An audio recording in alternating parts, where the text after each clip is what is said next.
Bravo team, status. Over. Bravo team, do you copy? Over.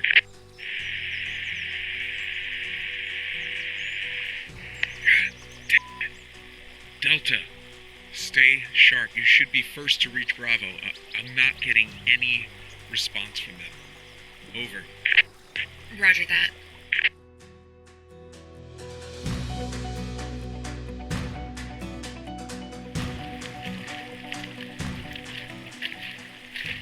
You think anyone on Bravo team made it? You heard the comms. They're all dead. Fuck. Could this thing really take out a whole team? Don't get scared on me. It ambushed them. Just bad luck. Right, yeah, of course. We all knew what we were signing up for. Echo, you should be close. Status? Over. All clear. Still moving up from the south.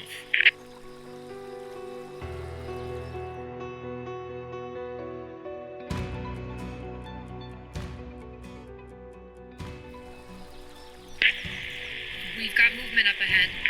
What do you see? Echo team, is that you? I'm glad to see you guys. Eddie! Wait, weren't you on Bravo team? I thought you guys got wiped out. The rest of the team are dead. I barely made it out. Wait, why do you have a flash? That's not Eddie. Open fire! Where'd he go? God damn it! Delta, status. We made contact with Tango. It looked like Eddie, but they're gone now. Over. Holy shit. Get over here. I told you. Poor bastards. We've got bodies. Is it Bravo team? Over. 4 bodies. Yeah, it's Bravo team. Affirmative. Any survivors? No.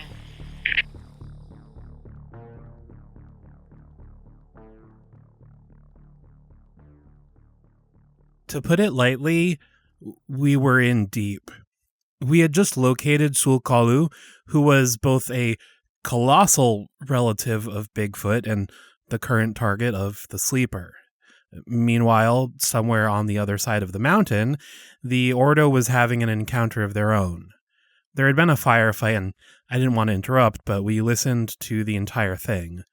One of their 4-man teams had come across the Sleeper disguised as a dead deer.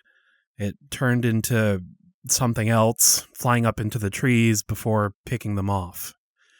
All in all, the whole encounter lasted less than a minute. Other teams were already on the move, converging on that area and trying to find the Sleeper. Things weren't going much better for them. It was just before sundown at this point, but with the dense forest all around us and the ravine we were currently in, it was already much darker. Despite that, we could still make out the towering creature that stood in front of us.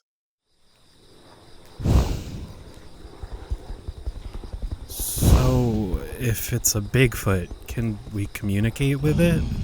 Let's find out. Can you understand me? That's a yes. Okay, listen, you're in danger. There's a powerful creature that wants to find you and hunt you, but we're here to help.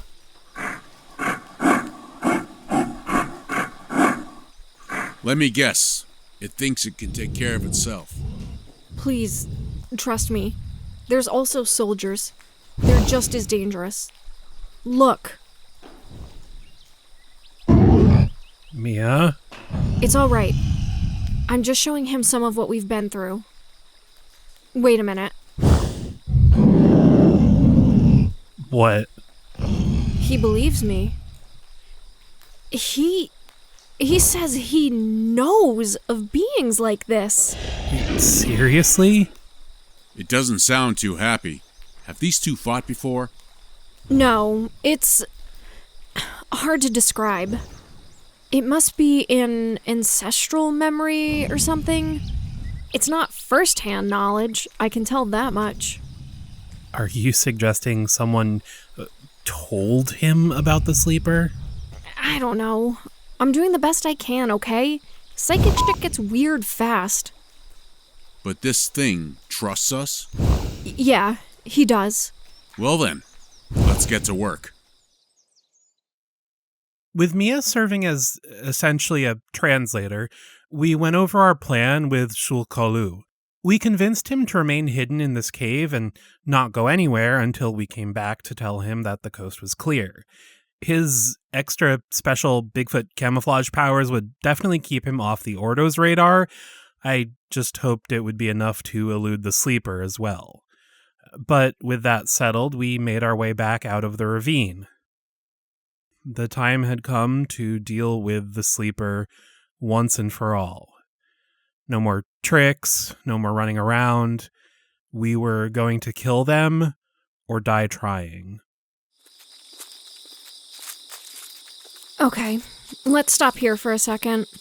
How much time are we working with?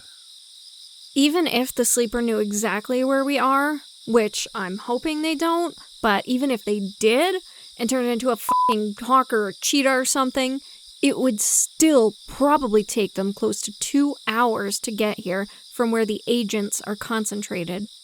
Okay then, let's spread out. We need to learn this terrain as well as we can in the time we've got. Find the best spot for an ambush, and then dig in. Is it really safe to split up right now? We've got time. We'll take no more than an hour, just to be safe. Okay. And remember, this son of a bitch likes to play games. If you see anything, even a fluffy little bunny rabbit, you book it out of there and raise the alarms. Otherwise, we meet back here in 60. Sounds like a plan. See you soon. We split up and began to map out the surrounding area as best we could, which wasn't exactly easy. The woods were now fully pitch black. Even with a light, I was just as worried about a monster coming out of the shadows as I was the far more practical danger of tripping and falling.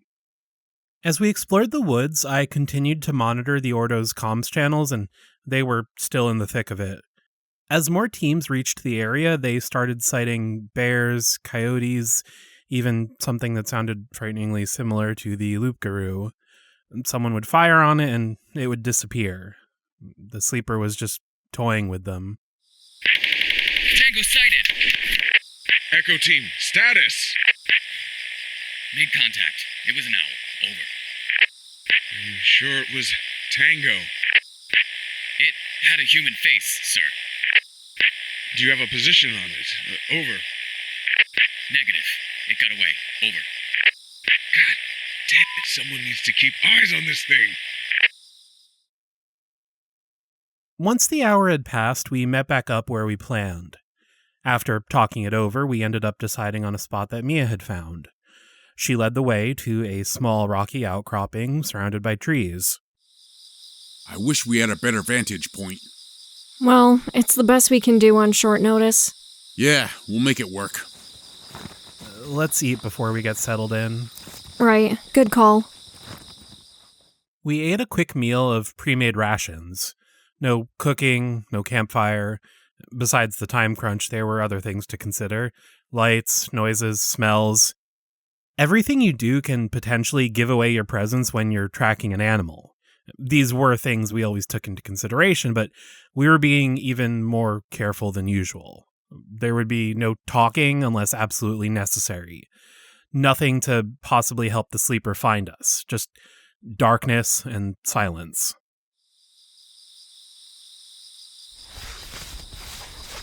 What do you think you're doing? I'll be right back. Seriously? I'm sorry, but unless you want me to pee my pants, I need to use the boys' room. I'll be 2 minutes. Do not go far. Obviously. I'm serious. I know. So am I. 2 minutes. I walked about as far as I felt comfortable going, but still well within eyeshot of me and Faulkner's position. After I did my business, I turned around to head back. I froze with a sudden sinking feeling in the pit of my stomach. I couldn't see them anymore. Yes, it was nighttime, but they had left on a tiny light for me so I could find my way back.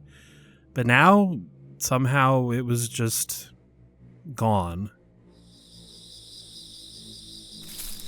Guys? Mia? Faulkner? Come on. Okay, don't panic. You're not lost. There's no way. You went like 50 feet. I began to walk back in the direction I thought I had come from. When I left Mia and Faulkner, I had walked for maybe 30 seconds. But now, a minute turned to 2, turned to 5, turned to 10. I only realized this later, but I was also starting to feel off. It was like a strange kind of dizziness, but mixed in with goosebumps. It was getting harder to focus, but I continued in what I was sure was the right direction, and I found myself walking into a small clearing. The hairs on the back of my neck stood up immediately, and the goosebumps suddenly turned into a full-body chill. I told myself it wasn't a big deal, which, looking back, might be the most disturbing part of all. The dizziness became outright nausea, and I dropped to my knees to throw up. As I finished emptying my stomach, I heard something. Footsteps approaching slowly. Not out of fear or caution, but confidence. Beyond the smell of fresh vomit, I could just start to make out the faintest hint of rotting flesh. I should have run away. Part of me knew that even then, but I couldn't. The rational voice inside of me was drowned out by a much louder voice telling myself everything was okay, like I didn't have a care in the world. So, instead of running, I simply stood up and brushed off my clothes as a figure walked into the clearing. As soon as I saw her face, the mental haze started to burn away.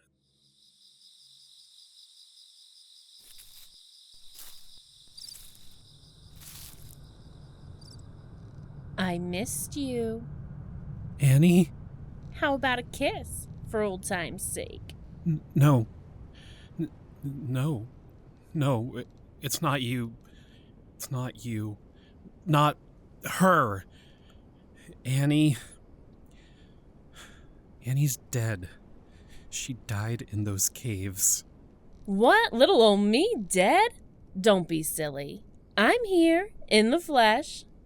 Ta-da! It's a miracle!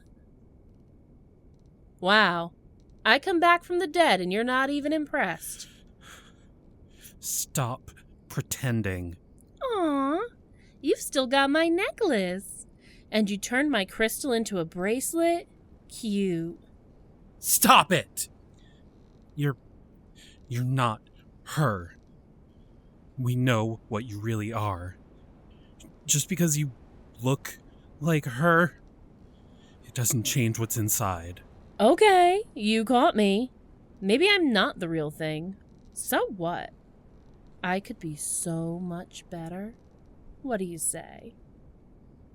Go to hell. Tried that once. I'm good.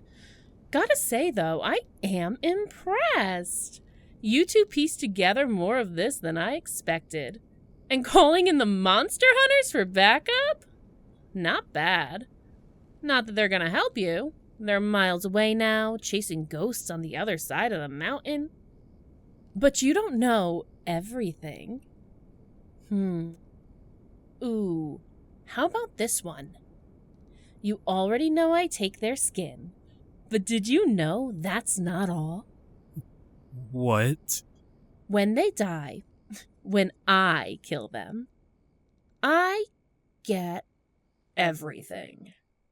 Their thoughts, their feelings, every dream they ever had, everything that scares them, all their memories. No. She loved you, you know. Not at first, of course. It all started out as a harmless little crush until you met in person. But by the end there, she truly loved you with all of her heart. Pictured a whole future together for the two of you. Kids, house, picket fence, the works. Stop talking. Aw, I'm sorry. Was that news to you, Mr. Smarty Pants? I don't need powers to know that you loved her too. But guess what? You failed her. And right after you finally got laid. Love 'em and leave 'em, huh? Shut up! Big man wants to play the hero, and poor little Annie gets killed. Do you have any idea how much it hurt when she died? She was cold and scared, but even at the end, her final thoughts were that you would save her. Shut your goddamn mouth, you fucking liar! Wherever you end up, tell her I said hi. At this point, the world well and truly snapped back into focus. I saw Mia and Faulkner holding their rifles and firing at what looked for all the world like Annie Abrams.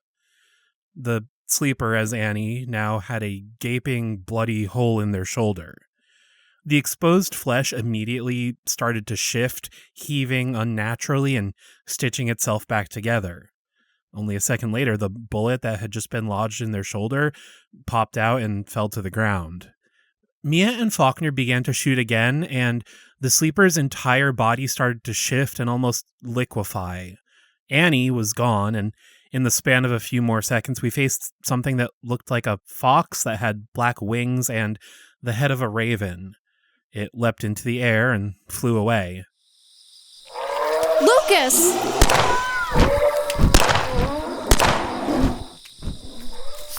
They're fast. Are you okay? We need to get out of here before they come back. Yeah. You're all gonna die in these woods. We kept our guard up, but made it back without incident. Mia explained that they'd been looking for me for more than an hour. I knew I'd been gone a while, but it hadn't felt like that long. Whatever powers the sleeper had to control Enigma and manipulate perception, like how it had gone unnoticed in the caves, it must have used them again on me. First to get me lost in the woods, and then somehow to make me ignore every survival instinct in my gut that told me to run away.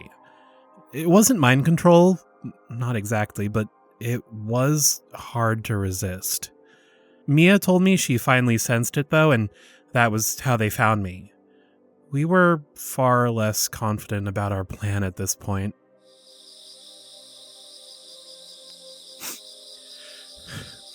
This is not going to be easy. At least you can track them. Hopefully, you'll be able to sense anything before it gets here. It's so much more powerful than I thought. I don't know what we're gonna do.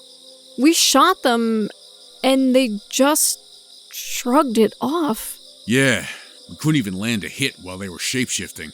Maybe they really are invulnerable to anything but white ash. No way. I've seen rhinos, gators, you name it. Having a thick hide is one thing, but it's not a vampire or a werewolf or any other mumbo-jumbo from a movie. There's nothing out there yet that can't be killed with enough firepower. Predator. What? If it bleeds, we can kill it. See? Campbell's got the right idea. Wait a minute. The white ash. What if... What about it? Okay, Skinwalker has two weaknesses, right? We've been ignoring one of them this whole time. A weapon covered in white ash, right? We've got that. Or a shaman. Someone to counter their spells. Yes, I know. And?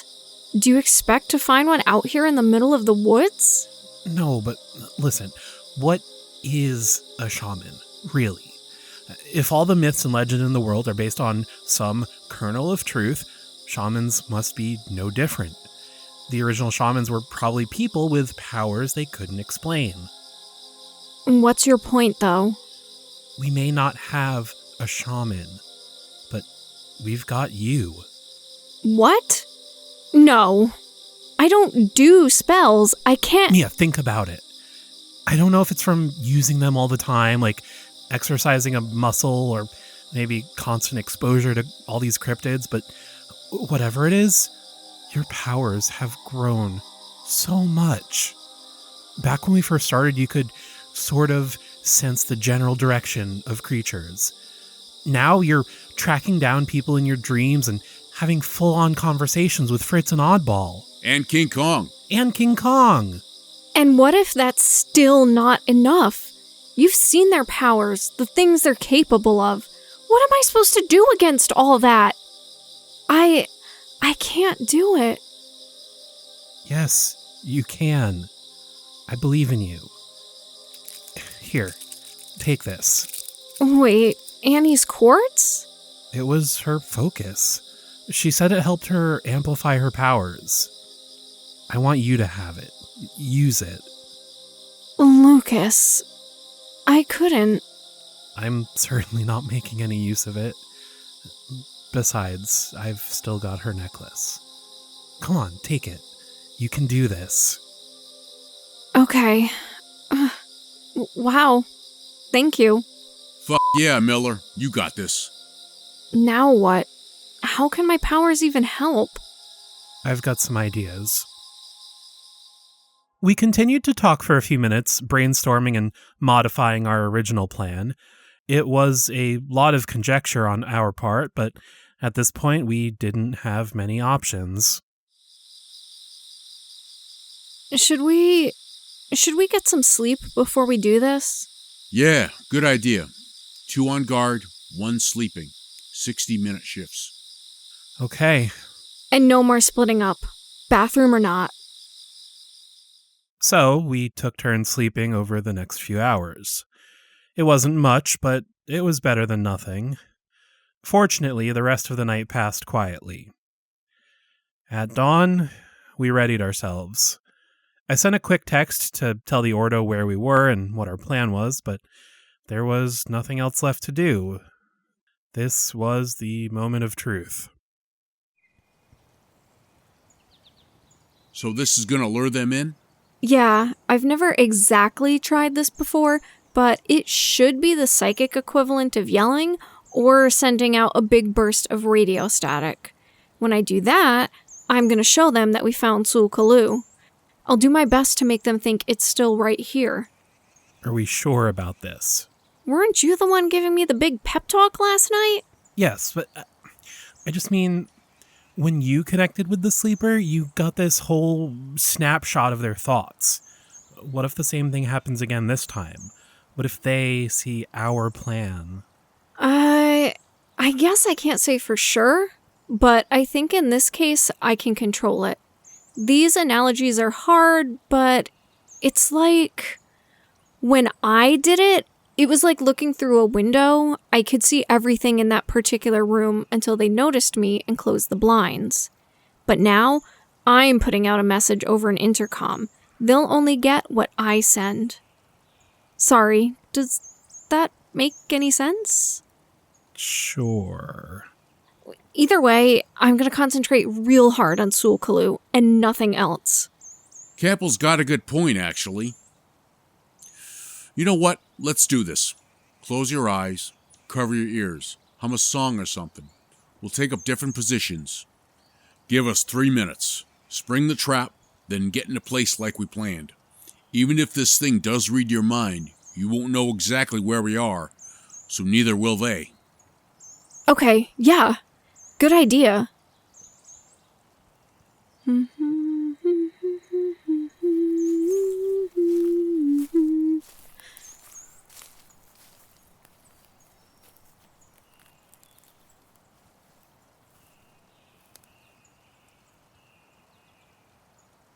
Here goes nothing.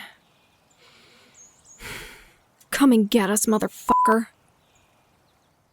Faulkner and I got ourselves settled into a new spot, and then I watched as Mia sent out her powers. As soon as she was done, she went off into the woods as well. I didn't dare make any noise, so we once again sat in total silence. Less than 20 minutes later, the stillness of the forest was broken abruptly. Shit! Faulkner? Hang on! Despite our best efforts, the plan had failed. The sleeper ambushed Faulkner. He didn't even notice they were right on top of him until it was too late. I ran out of cover in the direction of the fighting and took aim, hoping I could see what was going on. And finally, the two shapes tumbled out of the brush and into view. My focus narrowed as time slowed down. Faulkner was on the ground, covered in blood and gashes, and crouching over him was the most monstrous thing I had ever seen. Dark fur covered most of its body, but gave way to skin and spikes and scales. Every appendage looked like it belonged to a different creature. As the sleeper continued to maul Faulkner's lifeless body, I fired. It was a direct hit. They didn't even react at first. After a second, though, the attack finally stopped. The sleeper stood up and tilted its head in confusion. I fired a second time. Another direct hit. Finally, they turned to face me, and I was greeted with the angriest pair of eyes I've ever seen. The bullets are still... You! How did you do this? You're not the only one with powers. I can change. Where is she? You bitch! Lucas, hurry up! I can't hold this for long! You're gonna pay for this! I fired again, but the sleeper darted back into the brush. I needed to keep their focus off of Mia, so I started running. They had given up on stealth, and I could tell they were gaining on me. I didn't have long. After rounding a tree, I skidded to a halt as I saw the view open in front of me. I had narrowly avoided running off the edge of a cliff that led down into another gorge. The sleeper was close on my tail. It would only be a few seconds until they finally reached me. So, I spun around, dropped my rifle, and unsheathed my knife. I had learned a few tricks. Thanks to training, I could fight better than the average guy off the street, but that didn't mean I could go toe-to-toe with a literal monster. But I also didn't have much of a choice. The sleeper was probably going to kill me, and a fall would definitely kill me. I didn't like my odds.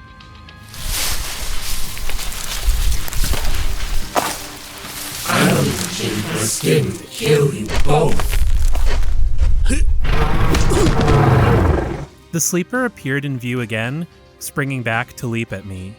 The moment it launched into the air, a massive palm, larger than my torso, slapped it down into the earth.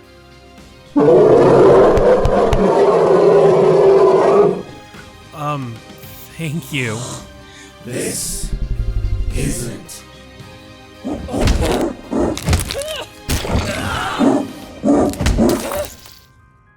The sleeper was down, but not out. When they attempted to get back up, Sauco's fist slammed into them, crushing them down into the ground again and again. With each earth-shaking impact, I could hear bones snapping and organs rupturing.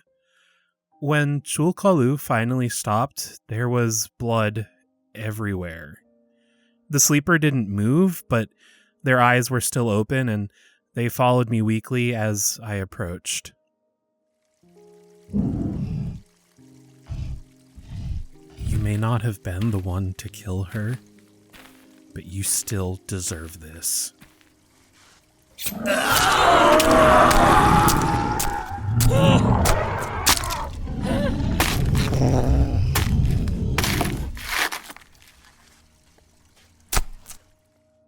As the monster below me finally died, its limbs shuddered and twisted at random. Its body was glitching out into all the different forms it could take. At the same time, their face became more human, but Individual features changed size and shape at random, cycling through bits of all the faces they had stolen during their lifetime. I buried my knife deeper into its chest as hard as I could, and with a shudder, it finally stopped moving. The rest of the day was kind of a blur. Mia had been using all her energy and concentration to prevent the sleeper from changing form and healing themselves. But as soon as it was over, she sent a message to Sauco thanking him and telling him to get out of there, and then immediately ran over to Faulkner. Miraculously, he was still alive, but only barely. He had already lost a lot of blood. She did her best to stabilize him, and within minutes, Ordo agents were arriving on the scene. We were lucky they already had choppers in the area. They were able to medevac him to the nearest hospital. As for the sleeper, they seemed well and truly dead, but I was done taking chances. They had already come back from the dead once, and I wasn't going to let it happen again. With help from some of the agents, we cut off the sleeper's head. We then built a pyre, placed the head and body on top, and burnt it all. Mia and I took turns keeping watch, and I made sure we stayed there until the next day, when all that remained were ashes, and even the coals had stopped glowing. And then I buried the ashes for good measure. Once that was done, we finally left the state park. It was already filling up with visitors again like nothing had ever happened. We rented the nearest room and just collapsed. We were absolutely drained, physically and emotionally. There was some crying, well, a lot of crying, and then a lot of sleeping. After nearly 18 hours of sleep, followed by a massive breakfast, we finally made our way back to Donna's house.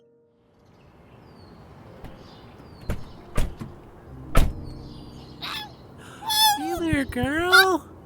Jeez. Yes, we missed you too. You survived. We sure did. Hopefully they didn't give you too much trouble. Not at all. I'm getting attached to this little guy. If you're not too careful, I'm going to keep him for myself. We decided to stay the night at Donna's. It was good to spend some time catching up with her, especially now that we were finally free of the constant dread and anxiety that had been hanging over our heads recently. After dinner, though, I excused myself and went back to the guest room while Mia helped Donna feed the animals. Do you think that sounded okay? Yeah, of course. I'm not a professional podcaster like you two. Oh, please. Everyone on Monsters Den already likes you. And once they find out you've got telekinesis, you're going to be more popular than me. I'm just self-conscious. I don't like hearing my own voice. No one does. Besides, it's not like we go around interviewing other professional podcasters. Next step, Hollywood. Get ready for your close-up. Hi, I'm Annie Abrams, and you're watching the Disney Channel. Oh, sorry. Was I interrupting? No, of course not. I was just reminiscing. What's up? I wanted to tell you something about the battle. You were an absolute rock star out there. Thank you. I can't believe I'm saying this, but the quartz really did help boost my powers. I knew it. I've been looking into it, and quartz does have some interesting chemical properties.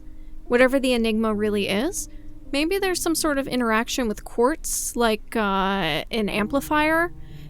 Or maybe it's simpler than that. Just having something physical to focus on probably helped. Or what? No, it's dumb.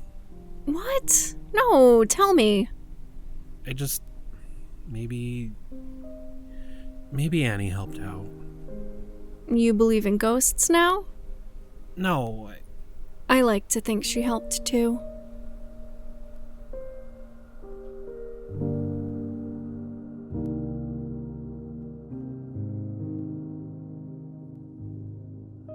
It's been a few weeks since then. Faulkner was left in a coma after the attack. It was touch and go for a while. He needed multiple surgeries, but he's finally awake.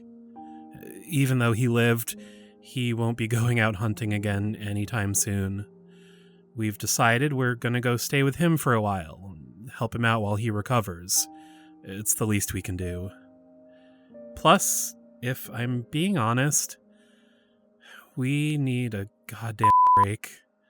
The past few months have been a lot. But it was also good, in a way.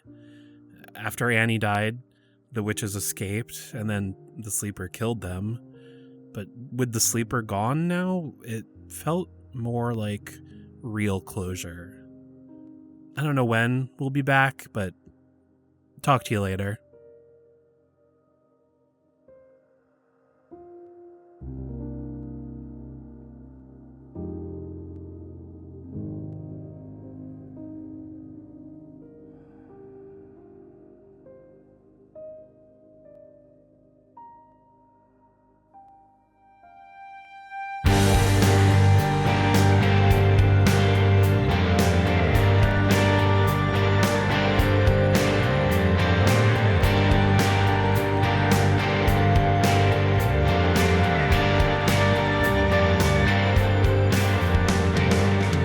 The Cryptid Cases has been a production of Little Giant Monsters. Find out more about us at littlegiantmonsters.com and by searching for Little Giant Monsters on social media.